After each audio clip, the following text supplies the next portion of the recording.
Hello everyone, कैसे हैं आप सभी लोग। उम्मीद है कि आप लोग बहुत बहुत अच्छे होंगे।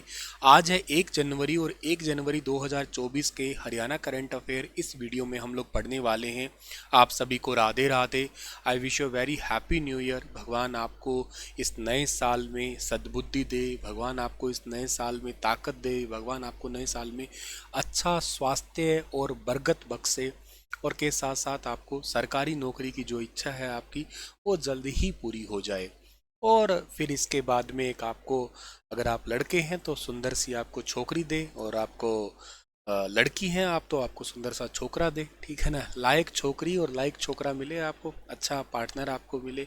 ये हमारी आपको दुआएं हैं। अच्छा, जिनको मिले हुए हैं उनकी गृहस्थी बहुत अच्छे से चल पाए। ठीक है ना, ये भी दुआएं हैं मेरी तरफ से आपको।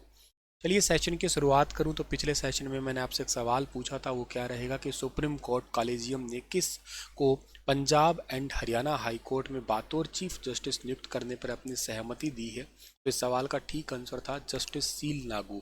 ऑप्शन नंबर सी जो है इस सवाल का परफेक्ट सही था हमारा।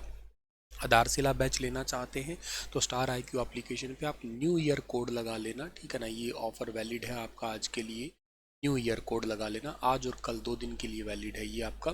न्यू ईयर कोड लगा लेना। एप्लीकेशन का link star IQ Telegram channel पे मिल जाएगा, अदरवाइज आप मुझसे डायरेक्ट भी पूछ सकते हैं। अयोध्या में 22 जनवरी 2024 को श्री राम के भव्य मंदिर का उद्घाटन होने के बाद हरियाणा के बुजुर्गों को किस योजना के तहत अयोध्या में रामलला के दर्शन करवाए जाएंगे। तो अयोध्या में रामलला के दर्शन करवाए जाएंगे। योजना जो है ना वो है मुख्यमंत्री तीर्थ दर्शन योजना। इसमें अभी आपको पता है 22 जनवरी 2024 को श्री राम की भव्य मंदिर का उद्घाटन होने वाला है, और वहाँ पे मुख्यमंत्री तीर्थ दर्शन योजना के तहत हरियाणा के बुजुर्गों का एक पहला जत्था भेजा जाएगा। तो ये one of the most important, वैसे भी ये टूरिस्ट पॉइंट ऑफ व्यू से देखा जाए तो हरियाणा के लिए बेहद इम्पॉर्टेंट और बहुत ही ज़्यादा खास होने वाला है इस बार ये। हरियाणा में वन टाइम सेटलमेंट स्कीम लागू हुई है, और इसमें CM ने 50 लाख के डिस्प्यूट टैक्स का कितना परसेंटेज भुगतान करना होगा अब। तो अब केवल 30% ही टैक्स का भुगतान करना होगा। हरियाणा में आबकारी कराधान विभाग की वन टाइम सेटलमेंट स्कीम लागू हो गई है। मुख्यमंत्री ने मनोहर लाल जी ने और के साथ में डेप्यूटी CM ने इसकी शुरुआत की है। और स्कीम के शुरू होने के बाद अब जो डिस्प्यूटेड टैक्स है इसमें अगर 50 लाख रुपए का अमाउंट है तो उसका 30%, और अगर 50 लाख से ज़्यादा है तो उसका 50% ही भुगतान करना होगा अब। और प्रति व्यक्ति टैक्स कलेक्शन में हरियाणा बड़े राज्यों में पूरे देश में सबसे आगे है। आज 7 अलग अलग तरह की टैक्स की समस्याओं के समाधान की स्कीमों की जो है ना हरियाणा में शुरुआत की गई है। CM ने बताया है कि जो बेसिकली जो है ना पेनल्टी पर अब कोई ब्याज नहीं लगेगा। इसके साथ 50 लाख से कम की राशि पर 40% और 50 लाख से ज़्यादा की राशि पर 60% का भुगतान करना होगा।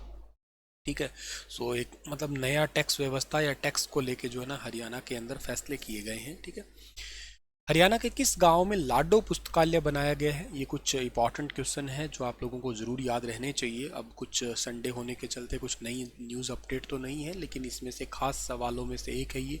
सरसोद गांव के अंदर लाडो पुस्तकालय बनाया गया है। हरियाणा में राज्य स्तरीय सांझी उत्सव 2023 में पहला पुरस्कार किसने जीता था। 2023 का राज्य स्तरीय सांझी उत्सव रोहतक के अंदर हुआ था, और उसमें पहला अवार्ड जीता था मंजू ने। और मंजू ने ही आपको याद रखना है कि एक मंजू नाम की लड़की जो है ना, या महिला कहिएगा, इन जिंदगी रहने वाली थी। इन्होंने सुषमा स्वराज अवार्ड जीता था पहली बार हरियाणा में, तो वो भी याद रखना, जिसमें 5 लाख रुपए दिए जाते हैं। किस जिले के प्रियांशु यादव ने एशियन शूटिंग चैंपियनशिप में गोल्ड मेडल जीता। तो एशियन शूटिंग चैंपियनशिप में गोल्ड मेडल जीता है, ये रेवाड़ी के हैं प्रियांशु यादव, और इन्होंने एशियन शूटिंग चैंपियनशिप में गोल्ड मेडल जीता। श्री धनपत सिंह सांगी लाइफ टाइम अचीवमेंट अवार्ड के लिए अभी रिसेंट किसे चुना गया था। तो श्री धनपत सिंह सांगी लाइफ टाइम अचीवमेंट अवार्ड के लिए चुना गया वेद प्रकाश अत्री को, यानी कि ऑप्शन नंबर बी जो है सवाल का हमारा वो बिल्कुल ठीक है। हरियाणा के किस जिले के सांपन खेड़ी गांव में भगवान परशुराम राजकीय चिकित्सा महाविद्यालय का भूमि पूजन किया गया। तो इसका सही आंसर कैथल है, कैथल के अंदर किया गया ये। ठीक है, तो ये कुछ इंपॉर्टेंट पार्ट थे आपके जो आपको याद रहने चाहिए। मैं मिलता हूँ आपको अगले सेशन में, तब तक आप अपना ख्याल रखना। और पंडित जसराज के संगीत समारोह के कितने साल पूरे होने पर एक डाक टिकट जारी किया गया, इसका ठीक आंसर आप मुझे कमेंट में बताइए। Thank you so much.